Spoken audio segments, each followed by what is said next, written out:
Luna the Matchmaker, Chapter 5 Wings of Light and Magic by Stephen Little. My Little Pony and all associated characters are copyright by Hasbro. Luna stretched luxuriously in the bed she shared with Twilight Sparkle. For the first time in days, her dreams had not been plagued by images of horror. Since the expulsion of Nightmare Moon, she felt revitalized, and it was all thanks to the lavender unicorn. Luna reached out to embrace the pony she loved, but found the other side of the bed empty. She sat up and looked around. The room with wall-to-wall bookshelves had not changed since the night before. "Twilight?" she called out, receiving no response in return. "Where did she go?" she asked herself. "She must be downstairs making breakfast or something. I'm sure that must be it. She just didn't want to wake me up." Princess Luna got up from the bed and started her way down the stairs when she heard the sound of running water from the bathroom. "Ah, she must be taking a shower. Pity she didn't invite me." She was about to go back to the bedroom when she detected another sound, particularly muffled by the water. Pressing her ear against the door, she could hear it more clearly. Beneath the sound of rushing water, she could hear crying.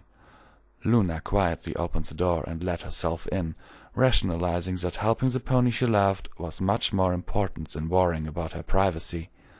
The light given off by numerous candles lit the entire room in a white glow.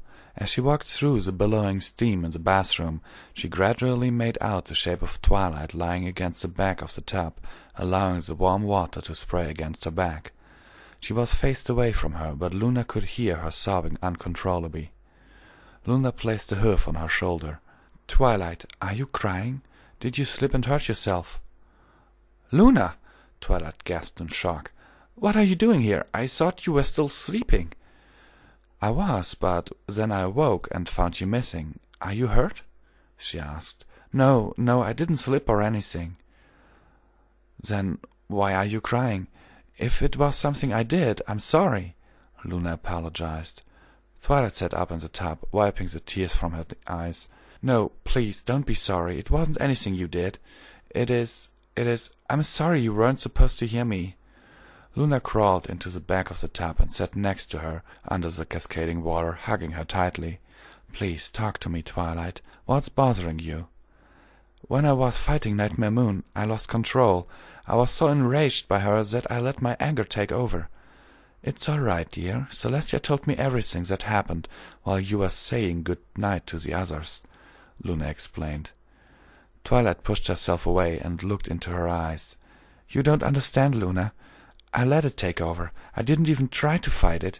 I wanted Nightmare Moon to pay for what she did. I wanted her to suffer. I wanted her death to be slow and painful," she cried. "I'm a monster." "You are not a monster, Twilight Sparkle. You were protecting me, something I am eternally grateful for. In the end, you came to your senses and did what needed to be done. Then you returned the borrowed power back to the ponies that offered it," Luna told her. "Those are not the acts of a monster." "But what happens if I slip like that again?" she asked. "What if I hurt you again? I don't think I could live with myself if that happened."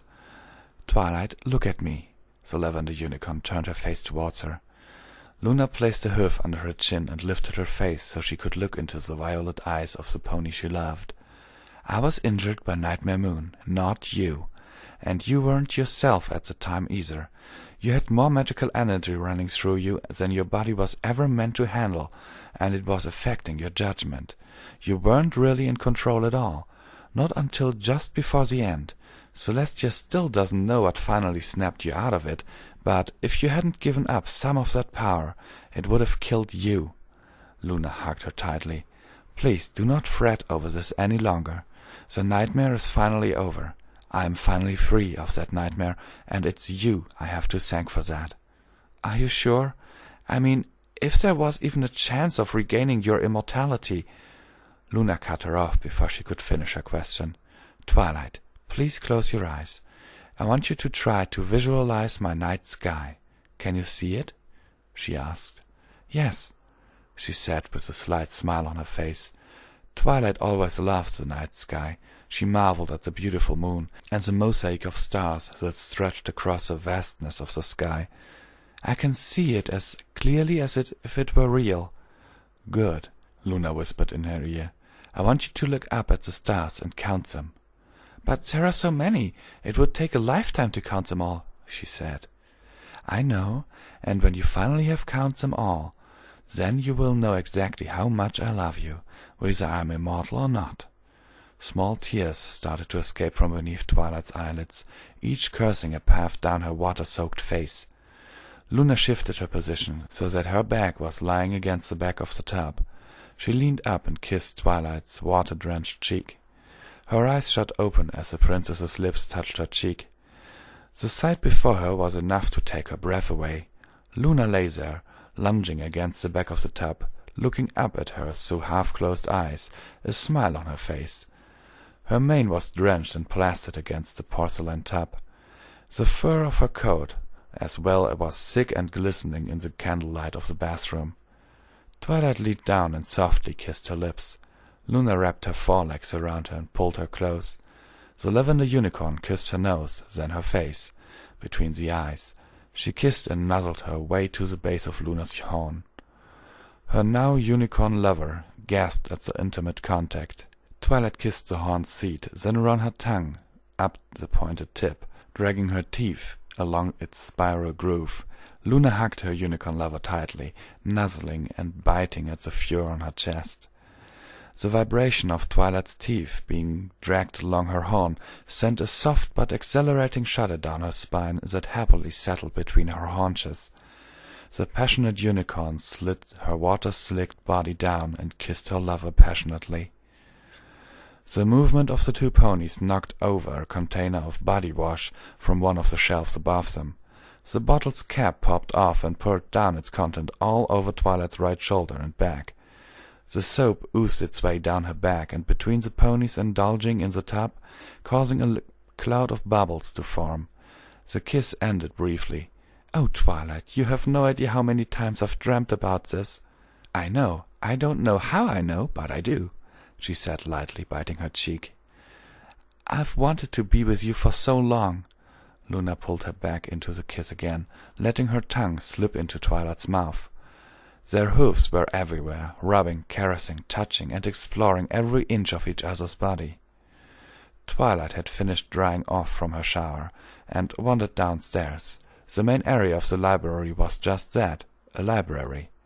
On the north wall was a small fireplace, but the rest of the walls were covered in bookshelves, from the floor to the ceiling. The west portion of the room had a small broad staircase leading to a large area with a table and stools. This portion of the library was called the Nook, and was backed by a large bay window. This spot was where ponies could have a snack while they read, or give them room to spread out while studying. The center of the room had a large sunken area where the main reading table was located. The pit, as it was called, was lined with couches around its perimeter. The east wall had a door that led off to the upstairs living quarters, and another that led to the kitchen and first-floor bathroom. "I wonder what Luna would like for breakfast," she asked herself aloud, stepping down into the pit. "I don't know. I think I'll start off with a hoofful of flank and a side of Kiss Me Now," she said, tackling Twilight to one of the couches and kissing her deeply. The front door burst open, and an irrepressible ball of energy galloped into the library, catching Luna lying atop Twilight mid-kiss. "Auntie Twilight! Auntie Twilight!" shouted a young light-blue unicorn filly with a violet mane. "Tootsie Flute, what are you doing here?" she asked as Luna scrambled to get off of her. "You promised I could have a new storybook today." "A new storybook? Oh, honey, I'm sorry, I completely forgot." In the background, Twilight could hear the Foal's parents looking for her. "Lyra, Bonbon, she's in here." The two mares walked into the library and down into the pit, each putting a hoof on their daughter. "Sorry, Twilight, she got away from us again," Lyra explained. "Princess Luna!" The two visiting mares gasped as they noticed the other mare on the couch. They knelt down before the princess quickly. Luna put her left front hoof against her forehead. "No, please get up. It's too early for this." "Luna, this is Lyra, Bonbon, and my goddaughter Tootsie Flute." "I didn't know you were a godmother." Luna smiled down at the young filly. "And what a pretty goddaughter you have, too." "She's our little miracle," Bon said. Twilight looked down at the young filly. "Tootsie, you need to stop running all over the place, or you'll get your horn stuck in the wall again." "Twice last night and once this morning," Bon informed her. "Oh, you poor thing, I'll tell you what. If you promise to be good, do what your mummies tell you, and don't run off without them any more, I'll let you have a new storybook." "I promise, Auntie. I be good and do what mummy say." "And?" Twilight asked. "And I promise not to run off any more." Lyra noticed how close Luna was sitting to Twilight. She was practically cuddling with her. "Princess Luna, if you don't mind me asking, what brings you to Ponyville?" "I came here to be with Twilight," she said in her matter-of-fact way. Both of the visiting mess were lost for words for a moment. "Does this mean you and Twilight are together?" Bon asked. Luna nuzzled against Twilight's cheek. "Yeah, we are," Twilight said, smiling. "I knew it!"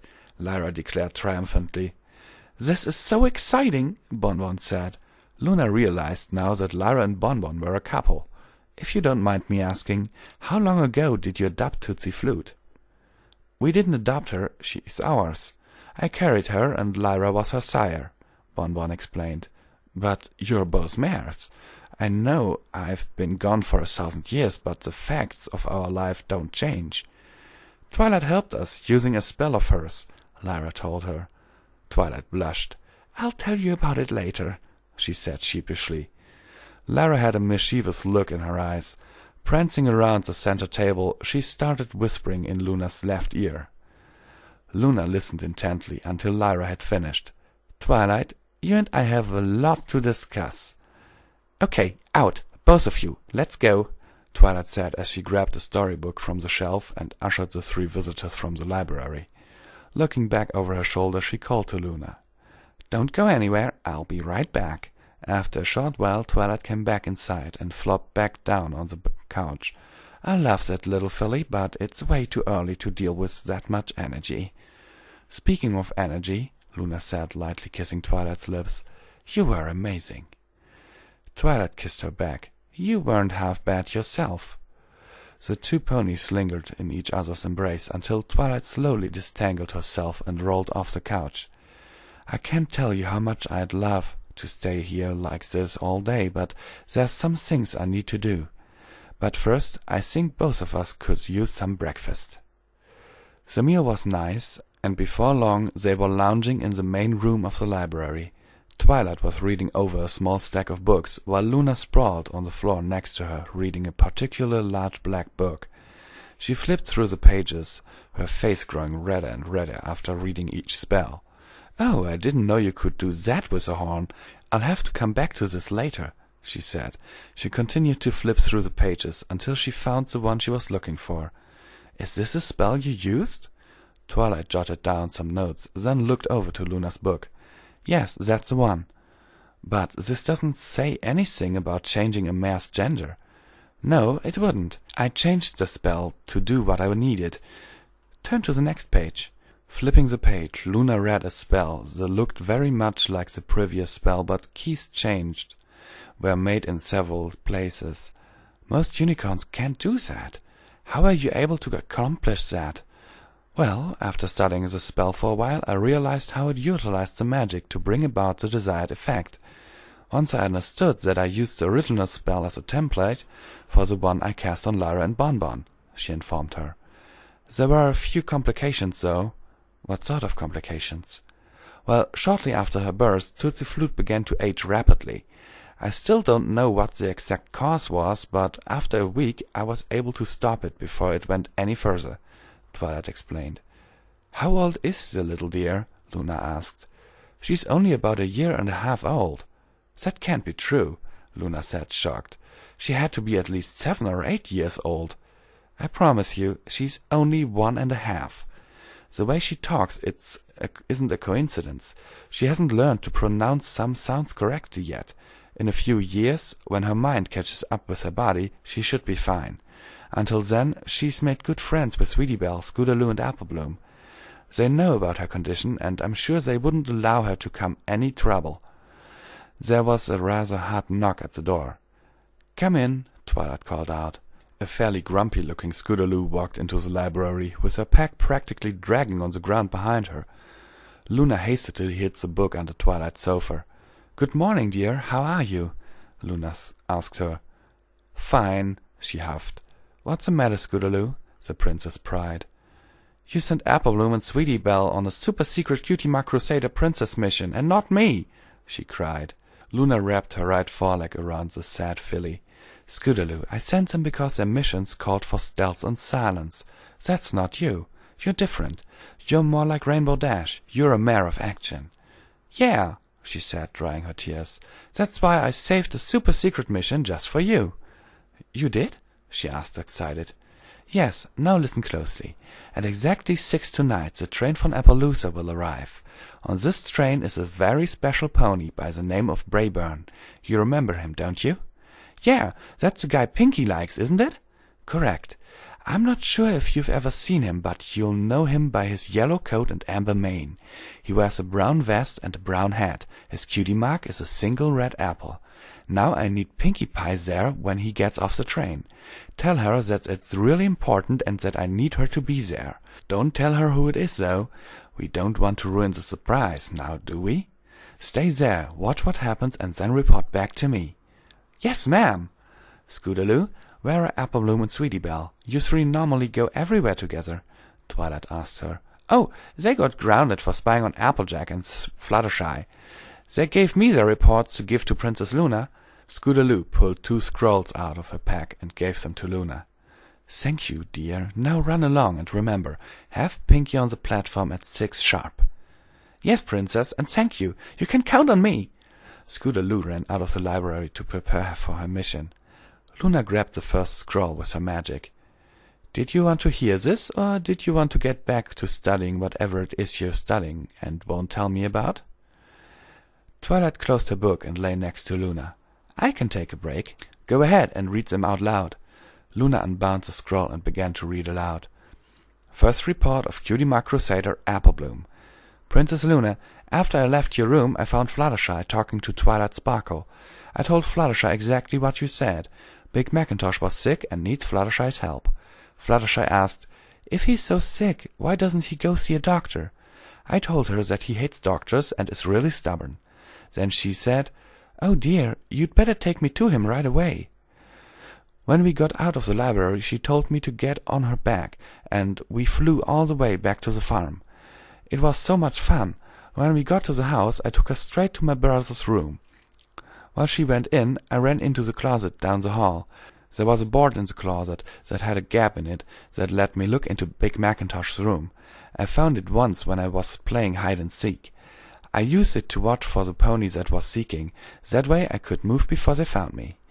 I know it's cheating, and I shouldn't, but please don't tell any pony. Anyway, I sat there in the closet and watched what happened. Brother was surprised. He asked, "Fluttershy, what are you doing here?" Fluttershy walked into the room and sat next to Brother's bed. She told him that I said he was really sick. "I'm not sick," he told her. Then he let out a really loud fart. I couldn't believe it. It was so funny. Then he apologized to Fluttershy. "I'm sorry." "It's okay," she told him. "You can't help it." She walked over to his window, opened it, and then walked back to his bed and sat down. "Why don't you feel well?"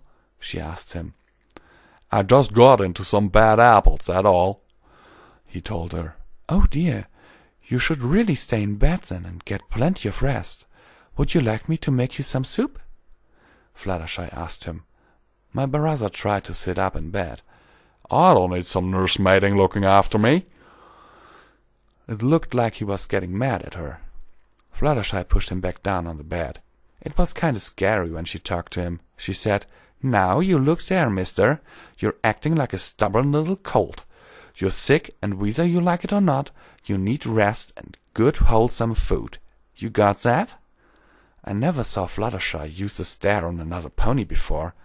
When my brother could talk again, all he said was, "Yes, ma'am."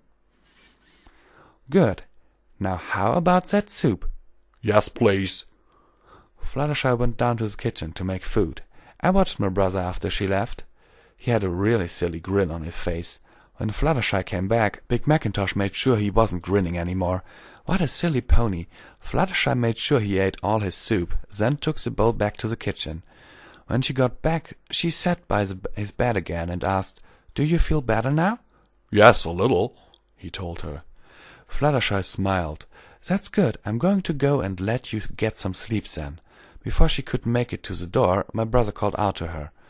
Fluttershy, could you maybe stay a while and talk with me? I think that would make me feel even better."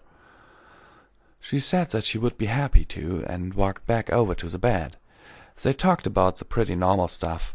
How's the farm doing? How's Granny Smith? Any interesting new animals show up at the cottage? It was all pretty boring. I could tell Big Brother was working himself up to something. Then he finally got up the nerve to ask her, "Are you seeing any pony, Fluttershy?" Fluttershy's face turned as pink as her hair.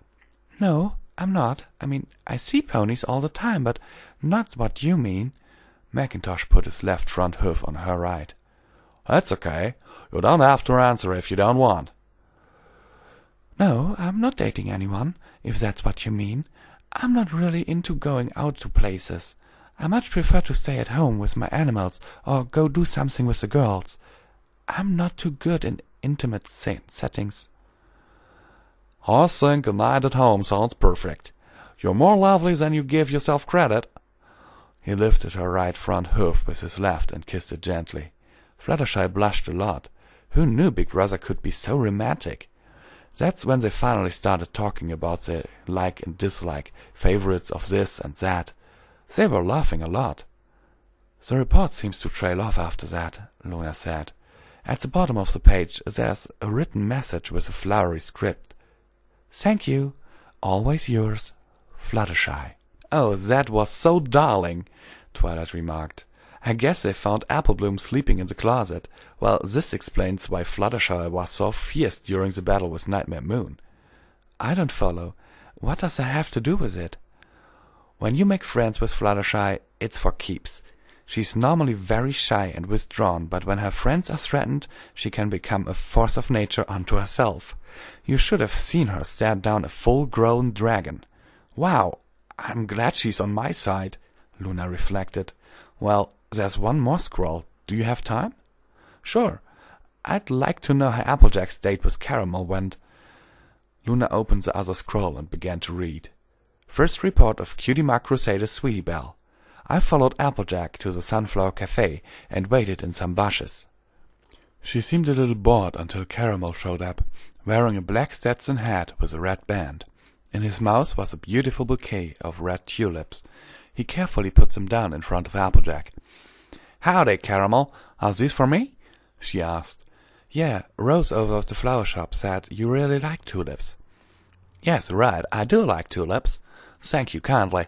I like your hat. You should wear it more often." "Thanks. I don't normally wear it, but for special occasions, and I couldn't think of a more special one than tonight." Applejack smiled and smelled her flowers. "No pony ever gave me flowers before." "I'm happy that I could be the first then." Caramel was playing it smooth. I don't know if Applejack realized that, but they went to a table. Applejack set her bouquet to the side and ran through the menu. Not being overly fussy with what she ate, she ordered some apple fries and waited for Caramel to order. He finally decided on a clover and wild mustard salad. They ate their food in near silence. Neither was over-given or talking over food. After they finished, the real date seemed to start. "How do you like working on the farm so far? You've been with us for what, 4, 5 years?" "I've worked there for 8 years, and I like it just fine. Plenty of fresh air and good exercise." 8 years? Wow, I could have sworn it was less than that. I'm happy you like it there." Applejack seemed to be hesitating. I could tell she wanted to ask him something, but couldn't quite get it out. I wonder if her brother is like this. "Everything all right, Applejack?" Caramel asked her. "I was just thinking about something a good friend said to me. Do I intimidate you, Caramel?" "A little, yeah. I mean, you're tough and not all frou-frou like some of those other mares. You're not afraid to get your hoofs dirty, and I think you'd rough up anyone who you think might hurt a member of your family. I think that's why I'm attracted to you." Applejack started blushing. "You're perhaps the first boy to ever say that. Most stallions like the frou-frou ponies. I just can't understand that."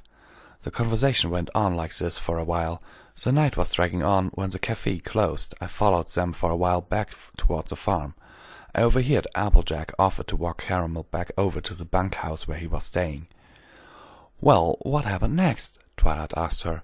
"I don't know. The report stops here," Luna said. "I should really go over to Applejack's and Rarity's. The girls shouldn't be punished because of something I asked them to do. Will you be okay by yourself for a while?"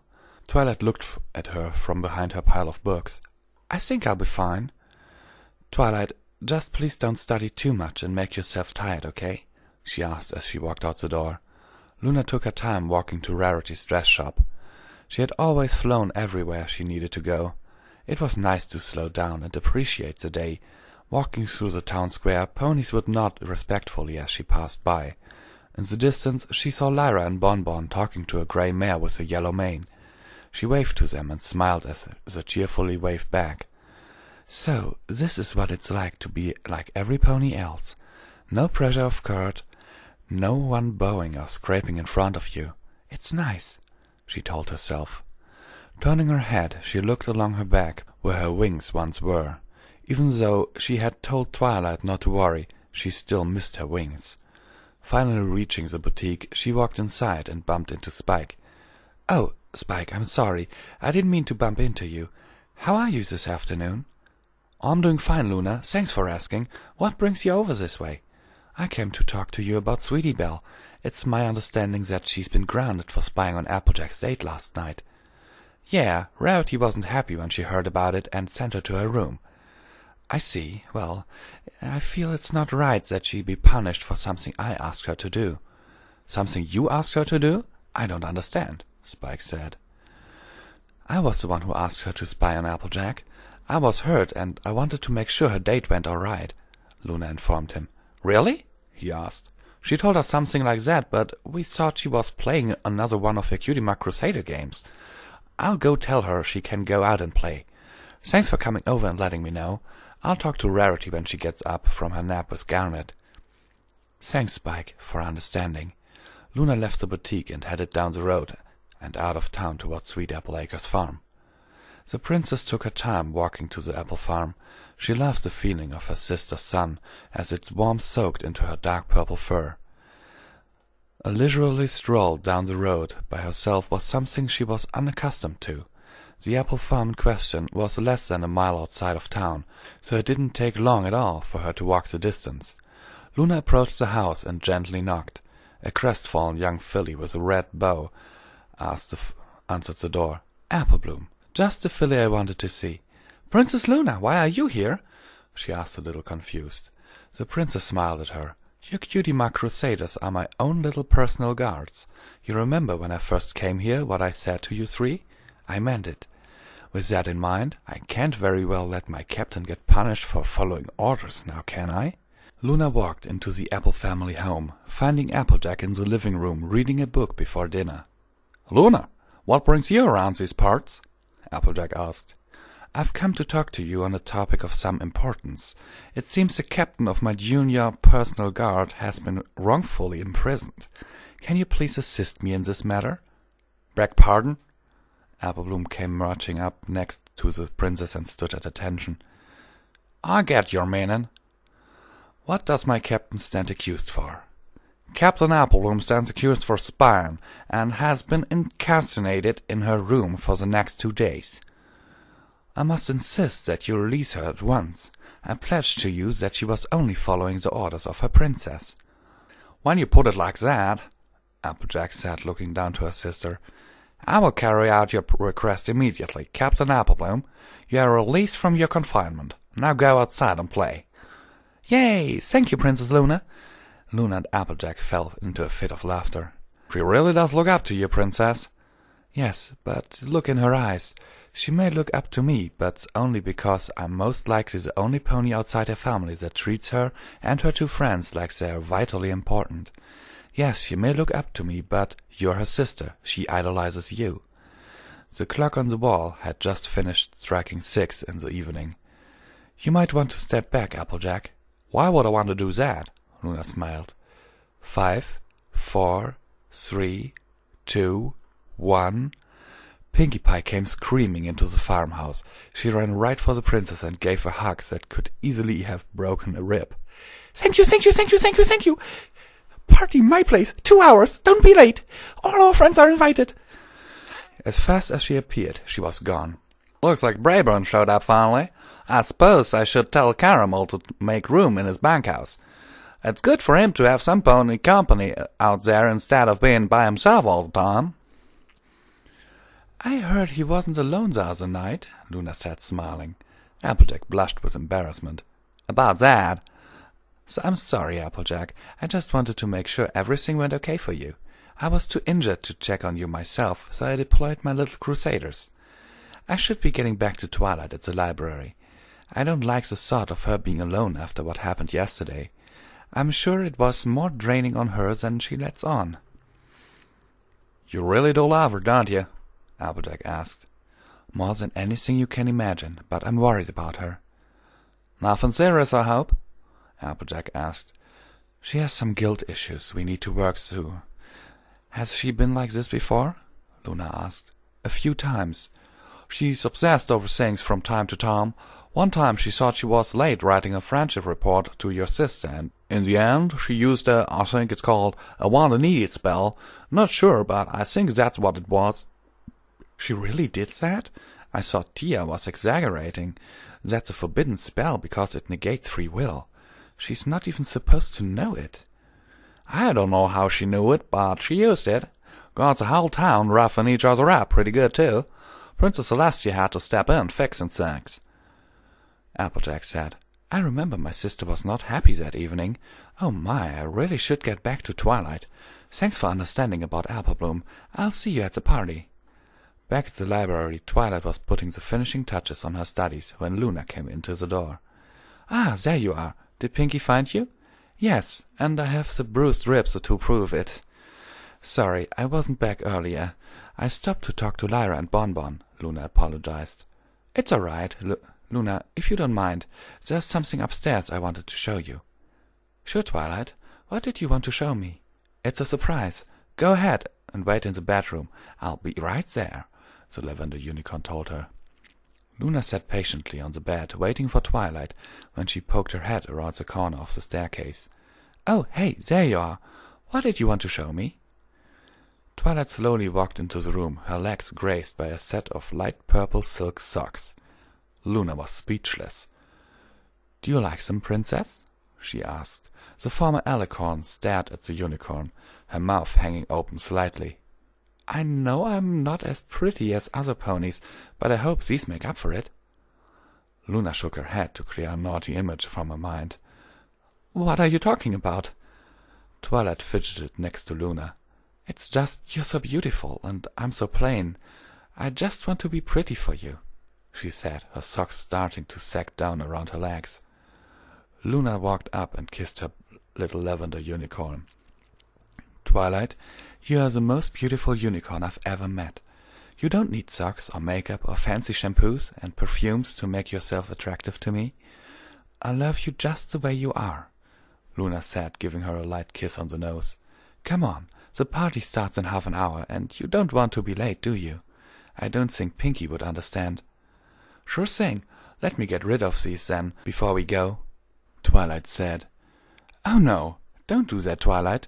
I said you didn't need them to look pretty, but you still look great in them." The lavender unicorn blushed. "Okay, well then, let me put them away. I just need to grab something else, then we can go." While Luna walked downstairs, Twilight grabbed a scroll from her dresser and tucked it into her mane, hiding it from view. They trotted out of the library and walked together to Sugar Cube Corner. They could hear the music from the end of the block. Pinkie must be really going at it tonight. She has a reason to. Brayburn is here, and I have a feeling he won't be leaving. They walked into the store to find all their friends there, Applejack, Big Macintosh, Applebloom, Scootaloo, Sweetie Belle, Rarity, Garnet, Spike, Fluttershy, Caramel, Lyra, Bonbon, Tootsie Flute, Dinky, Ditzy, Dr. Hoofs, Rainbow Dash, and Soren. Pinky was bouncing around the room wearing Brayburn's hat.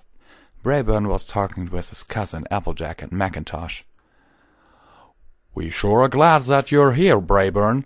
I know it must have been hard to leave Appaloosa," Applejack said. "Yes, it was hard, but when family needs help, you don't ask questions, you go," he said, smiling, watching Pinky. "Of course, there are some other benefits to the move." Big Macintosh ruffled his mane. "You've got your hoofs full with that one." Luna continued to walk through the party.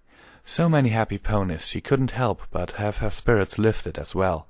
Lyra and Bonbon waved her over. "Lyra, Bonbon, how are you tonight?" she asked. "We're doing fine. We wanted you to meet our friends.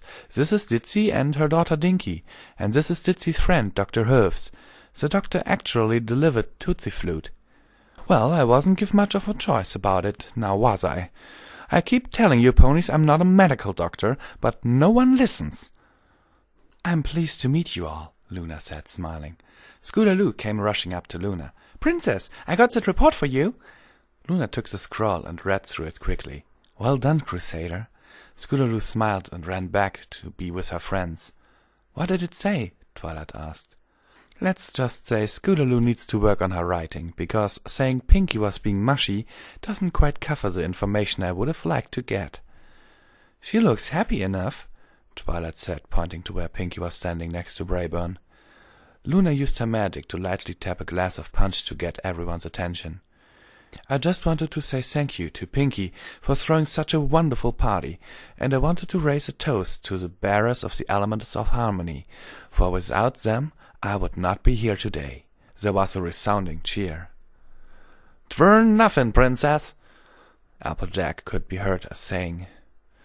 "The last few days have been very memorable for me, and there is something I want to say. Over the years, the 6 of you have learned a lot about friendship, but this week I hope I was able to help you learn something about love. Just like friendship contains the element of harmony, love is comprised of its own elements." She looked to each of her new friends in turn. "Initiative, to go after the things you want. Courage, to accept love offered to you, and to offer it back. Empathy, for another despite any embarrassment it may cause you, and sincerity in your emotions for that special some-pony in your life. Enthusiasm is absolutely necessary in any loving relationship." Luna could see Pinky nuzzling with Brayburn in the back. Luna smiled. Pinky was still wearing that brown hat of his. The smile faded from her lips as she looked along her back, then she gazed into the welcoming eyes of her own lover. "Finally, at any time you may be called upon to sacrifice to protect one you love. Initiative, courage, empathy, sincerity, enthusiasm, and the willingness to sacrifice. They are the elements of love, and without them it cannot take hold and thrive." As the evening wore on, Luna found herself feeling down more and more. She slipped out the back door and wandered the streets towards the hill she could see on the north side of town. She didn't know how long she sat there until Twilight sat down next to her. "2 bits for your thoughts." "I'm sorry, Twilight. I just needed some air." "What's wrong, Luna?" Twilight asked, concerned. "I can't hide anything from you, can I? I'm sorry, Twilight. I know I said that I didn't mind losing my wings, but it feels like a part of me has been ripped away. I know they're gone, but I can still feel them. I miss them." "I know the feeling. Ever since I gave Rainbow Dash her wings back after fighting Nightmare Moon, I've felt something missing. I can still remember the feeling of every feather, the feeling of moving through the air. I can only imagine how you must feel, having been born with them. It must be so much worse. But it's good you can still feel them. It'll make things easier." "What are you talking about?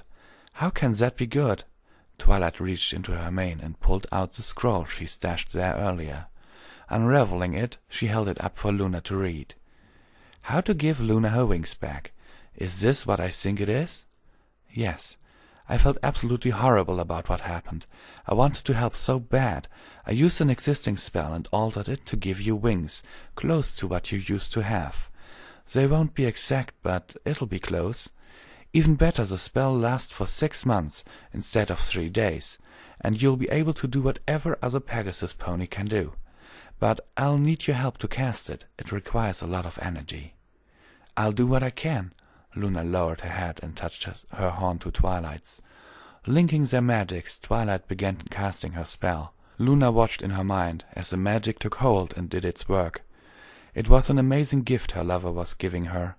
She didn't want to leave her behind. Paying close attention to what the magic was doing, she copied the spell and reflected it back at Twilight. There was a blinding flash of light, and both ponies collapsed from the exertion of magic.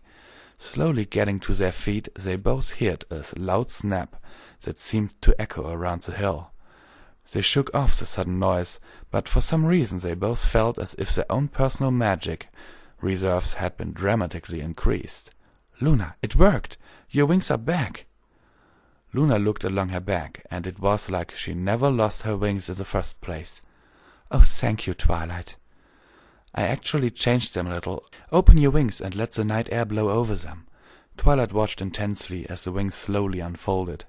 As the wind blew over the primary feathers, they appeared semi-translucent and began to glow in light violet color. "It worked! Oh, wonderful!" "Oh, Twilight, they're beautiful. Thank you so much." "Do yours do the same thing?" Luna asked her. "My wings? What are you talking about?" Twilight looked behind her and gasped in shock. "But how?" "I saw what you were doing and copied the spell." Luna nuzzled against Twilight. "I couldn't stand the thought of leaving you behind on the ground. Care to go flying with me? Can you still remember how?" "Yes, and I'd love to." Both ponies leapt into the air, flying high over Ponyville. Looking behind them, the translucent glowing feathers left a purple and violet trail behind Twilight and Luna. They wheeled and rolled, never once leaving each other's side. Back on the ground, ponies had started to gather. Pinky's party emptied out into the square to watch the pair flying through the night sky. The light beaming behind the two ponies created a bright, spiraling pattern that arched its way across the sky. As the ponies watched their acrobatics, Scootaloo tapped Rainbow Dash on the leg. "Hey, Rainbow, what's going on up there?" Rainbow looked down at her adopted daughter. "I just found out from Pinky. Twilight used her magic to give Luna her wings back, and Luna cast the spell on Twilight too." The sheer beauty of what she was watching was bringing tears to her eyes. Soren rubbed his cheek against Rainbow's. "They're dancing, Scootaloo. Twilight and the princess are dancing." Luna looked over to Twilight, watching the sheer delight of flying for the first time shining in her eyes. It was at that moment she realized an essential truth about her own nature. Ponies may have lived and played in the days Celestia brought forth, but her nights were made for lovers.